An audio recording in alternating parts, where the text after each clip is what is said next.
Look, in the Daily Mirror, they have been exposing lots of photographs that are genuinely quite shocking, I think, particularly in the sense that the corridors are packed. They're not just someone in the corridor. They are packed. They are heaving. They're even stacking up in front of reception. And the A&E doctors there were saying, essentially, it's a normal day. Now, my point is, I'm kind of pleased it's out there, but I am convinced this is happening in so many places. They've kind of identified one hospital. I'm going to call out my hospital, and if they want to ring back, they can. Harlow. I mean, I was there with my mother-in-law. She had a very nice corridor, as it happens. The staff, they were doing their very best. They were trying to remember that these were people. But when you are stuck in a corridor, you have indignity, you have uncertainty, you don't really know. You can be forgotten. And there's lots of people who are left on their own. They don't all have relatives with them.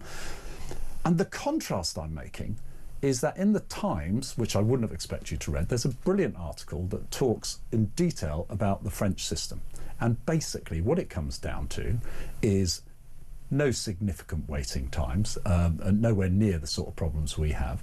You get to see your doctors really quickly. And they have a combination of a social insurance scheme, like the Dutch, that means if you're unemployed or a certain qualifications, you're not paying anything and you get free access to cover.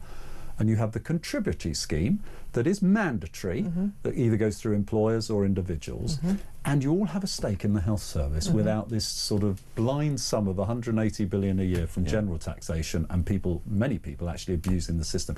And yet, even Labour, in their zeal for reform, are not prepared to discuss means and ways of changing how we fund it. I'm fed up with this. But that's not going to change. It's not funding that's the issue with the NHS, Nick. It's management of it. And yes, they're in. OK, so how do you deal with that? I mean, how many governments have you heard, Claire, say, we're going to cut the managers, we're going to cut the bureaucracy? Well, I'll tell you what they can start by doing. Bringing back matrons, cleaning the hospitals, telling people that they do not go to A&E, present to A&E, unless they have had an accident or it is an emergency. Still doing it, aren't they? They are doing it because of the broken system to get them there. It's almost like a triage. You can't get a GP appointment. What are you told then? If symptoms worsen, dial 111. Yes. You dial 111, and because of fear of litigation or fear of doing anything wrong or fear of making a mistake, they will always say the default is go to hospital. That needs to stop. That is true. It needs to start with the surgery. It really does. And you get to a call at certain surgeries and they say, I'm sorry you're ill on a Saturday. That's no good. Go straight to A&E or call 111. Okay. Which is why we've got overflowing A&E wards. That's the reason. Interestingly enough, where there is infrastructure which is allowed to be built, surgeries are becoming bigger. I'll give you an example. In a completely new district and postcode of Eastbourne at Sovereign Harbour, there is a surgery which looks like a little hospital.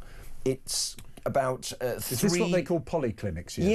And it looks like you could go in there and you could go behind a curtain and it looks like it's got a little hospital bed and maybe even, I don't know if it's overnight, but it looks more substantial than a little surgery where a doctor says, how can I help you? That sounds bad, take some tablets. It looks like it's more substantial. So we have to take off the pressure. The surgery has to be where the start of your healthcare journey goes. The A&E units are out of control. Let me pick up on a couple of points you made, Claire, because also very helpfully in this article it talked about the level of funding per head of population and then look at the number of beds and look at outcomes.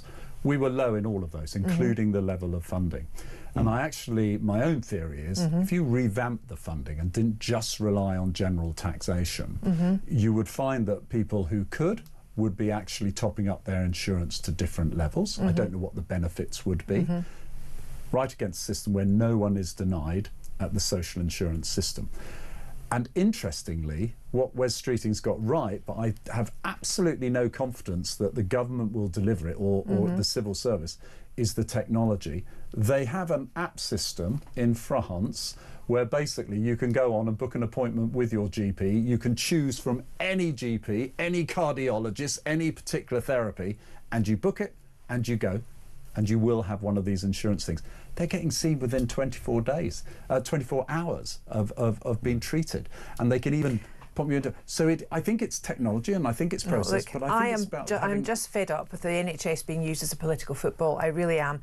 A lot of non-emergency and a lot of If you wanted a nose job, if you want liposuction, you want something else, that's not the job of the NHS to fix that. But that is politics, because no one's prepared to stop that. But that's not political, that's common sense, surely. Cross-party, NHS, get it sorted, right?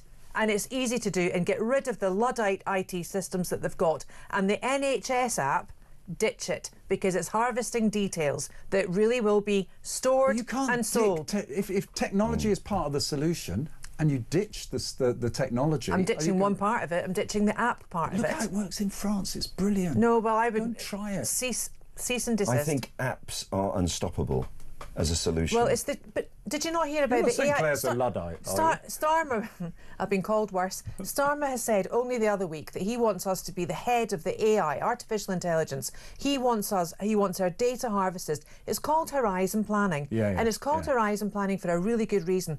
Everything that could possibly happen has happened in the past. So what they will do is get all the data up, all the data in, and feed that.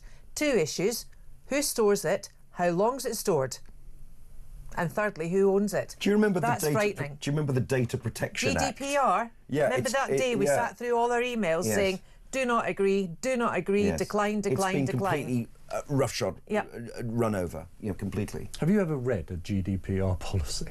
Have you ever? Seriously? I declined it. I tell you, I had to read it once.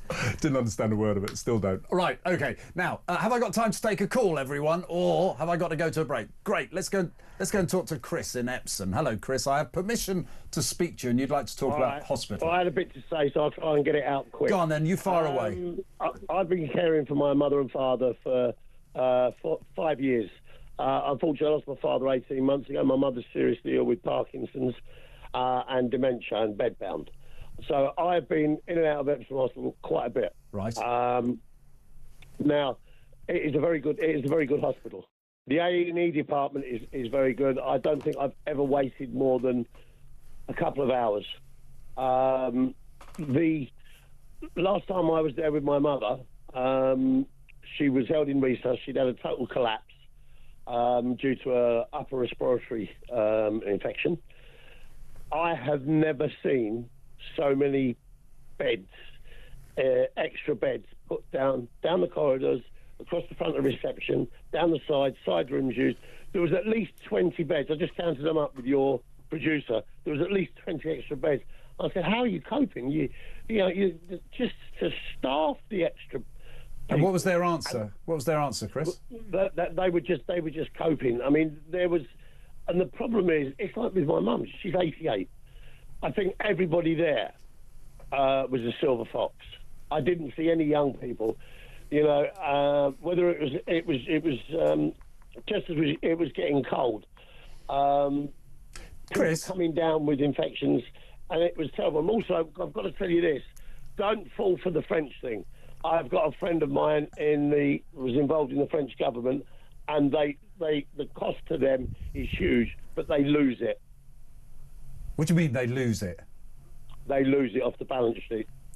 Okay, listen, I did want to dig into that with you, but I can't because of time reasons. So, Chris, keep listening to that because I intend to come back to the French thing. And if possible, we'll even try and get you back on the line to talk a little bit more about that because I'm a little sceptical of that, but it's entirely possible. Chris in Epsom, thanks very much for giving us his experience there. I think if I kept these lines open for 8 hours, all I'd actually ever hear is just what's wrong. I think getting to the solution is harder, isn't it? And we'd have a waiting list on the phone line as well. But it's not new. People have been in corridors. Okay, well, we'll try and solve it after the break. Coming up, more of Clare Muldoon and Jonny Gould with me, Nick Bois, here on Talk.